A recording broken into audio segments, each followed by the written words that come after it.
Alors, aujourd'hui, on va parler de comment notre domaine de la science politique est vraiment un domaine scientifique.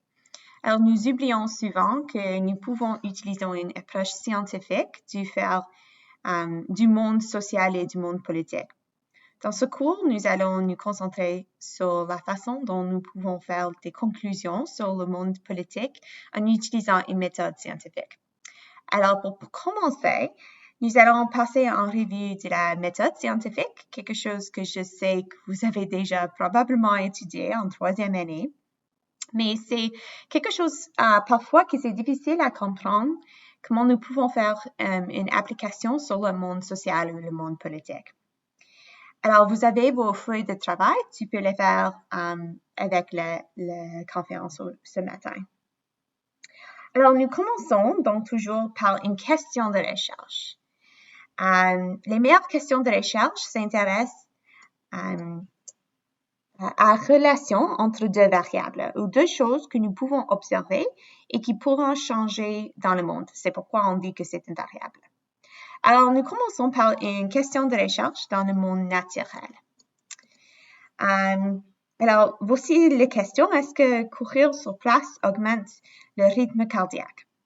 Alors, nous pouvons commencer en faisant un peu de recherche sur le sujet. Et nous trouvons que ton rythme cardiaque augmente quand tu commences à faire d'exercice. L'oxygène est transporté par votre sang à tes poumons jusqu'à ton corps. Alors, donc, à partir de cette recherche que nous avons fait, nous pouvons formuler une hypothèse ou une prédiction de ce que vous pensez va se passer dans la recherche. La raison pourquoi nous faisons une hypothèse, c'est parce que nous savons qu'il y a beaucoup de choses dans le monde qui pourraient être liées juste par hasard. Et nous reviendrons plus sur ça la semaine prochaine. Alors, nous assurons que nous ne testons pas seulement plusieurs relations juste pour trouver quelque chose que nous pouvons prouver. Cela pourrait n'être pas significatif ou important. Alors, nous faisons une hypothèse toujours. Alors, dans mon hypothèse ici, c'est que je prédis que courir sur place augmentera votre rythme cardiaque. Alors, prochaine étape. Maintenant, je le teste. Si nous étions dans la classe, nous séparions en deux groupes pour l'essayer, mais pour le moment, nous devrons juste l'imaginer, l'expérience. Une moitié de la classe est notre groupe contrôle. Alors, ceci signifie qu'il ne reçoit aucun traitement. Il ne court pas sur la place, il juste va être assis pour le moment. L'autre moitié de la classe est le groupe expérimental. Il doit courir sur place pendant 1 minute. Et maintenant, vous êtes probablement heureuse que nous ne sommes pas dans la classe. Alors, ensuite, nous mesurons tous nos rythmes cardiaques. Et nous faisons l'étape de l'analyse des données. Nous regardons les rythmes cardiaques moyennes des deux groupes. Dans les années précédentes, lorsque nous avons fait cette expérience, le rythme cardiaque du groupe qui a couru sur place est toujours plus élevé. Alors, nous pouvons donc maintenant dire que notre hypothèse était correcte. Courir sur place pendant une minute augmente le rythme cardiaque. Nous pourrons publier un article sur le sujet, peut-être. Ça, c'est comment je fais la communication de mes résultats. Je peux peut-être utiliser ces informations pour informer le programme d'athlétisme au CMR. Alors, la dernière étape, c'est juste de faire une façon de communiquer les résultats. Alors, j'espère donc que cela fait du sens. C'est la méthode scientifique.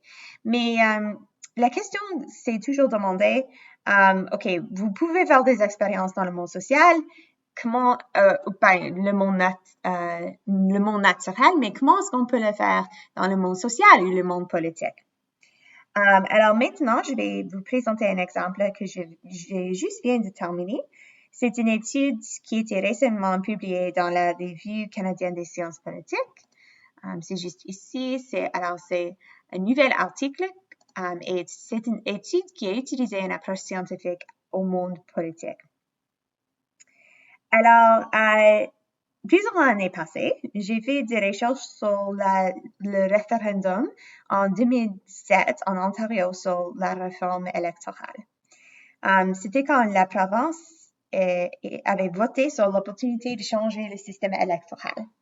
Mais beaucoup de politologues et des journalistes aussi ont remarqué que les gens avaient tendance à voter non, pas parce qu'ils n'aiment pas la proposition, mais parce qu'ils ne savaient pas beaucoup à propos de proposition. Alors, j'ai donc posé une question de recherche.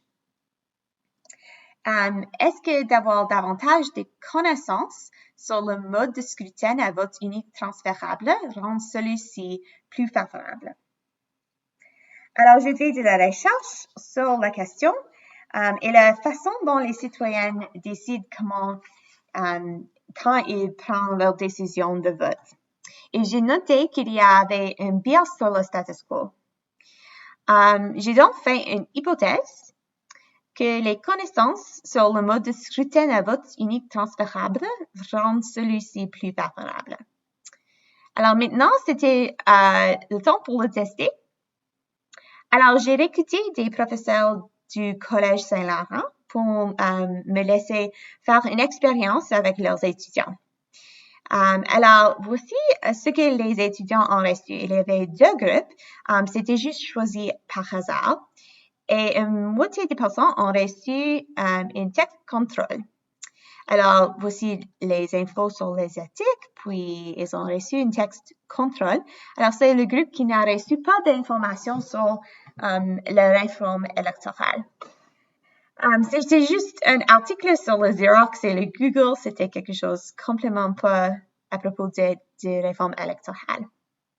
Après ça, après ils ont lu ce texte, ils ont reçu un sondage et il y avait plusieurs questions à propos de la démographie et les opinions politiques. Puis à la fin, il y avait une question sur le référendum. S'il y avait un référendum, est-ce que tu voteras pour la proposition du changement du système? Puis le groupe de textes ont reçu les mêmes paquets d'infos d'éthique, puis ils ont reçu un texte différent et leur texte, c'était à propos de la proposition de la réforme électorale. Et ils ont aussi reçu les mêmes questions après. Alors, enfin, je peux comparer la favorabilité de la réforme électorale par les 2 groupes. Il y avait actuellement il y avait 4 groupes. Mais pour le moment, on va juste parler des différences entre ceux et celles qui ont reçu le texte contrôle et ceux et celles qui ont reçu le texte sur l'info. Alors, on va regarder les résultats. On fait l'analyse des données. Puis, c'est juste, c'est ici. Alors, oui, il y avait 3 groupes parce que la raison pourquoi j'ai fait cette étude, c'était aussi pour savoir s'il y avait une différence entre les niveaux de l'information. Alors, on va juste voir. OK. Vous pouvez voir qu'il y a un plus grand nombre de personnes qui ont répondu qu'ils ne savaient pas dans le groupe de contrôle que ceux et celles qui ont reçu un texte sur la réforme électorale.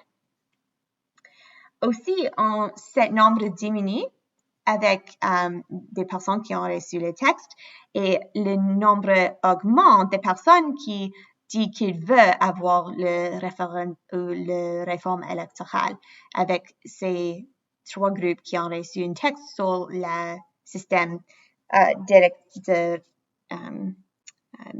le système, un différent système d'élection, de voter. Alors, avec cette expérience, c'est quoi ma conclusion? On trouve que oui, les informations sur la réforme électorale augmentent.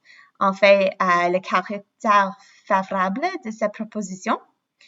Alors, nous avons donc le publié dans un journal académique et nous avons travaillé aussi pour partager cette information avec Élections Canada, Élections Ontario et d'autres organisations qui font l'éducation sur les questions électorales parce que c'est important pour ceux et celles qui font cette éducation. Alors, c'est une question plus politique, mais on utilise les mêmes méthodes scientifiques pour examiner les questions. Alors, maintenant, votre travail consiste à trouver un autre exemple dans le monde social ou le monde politique. Concevez d'une étude avec les méthodes scientifiques, suggérez comment vous pourrez les tester et comment vous pouvez communiquer les résultats. Il y a des questions ici que tu peux demander, que je veux que tu réponds.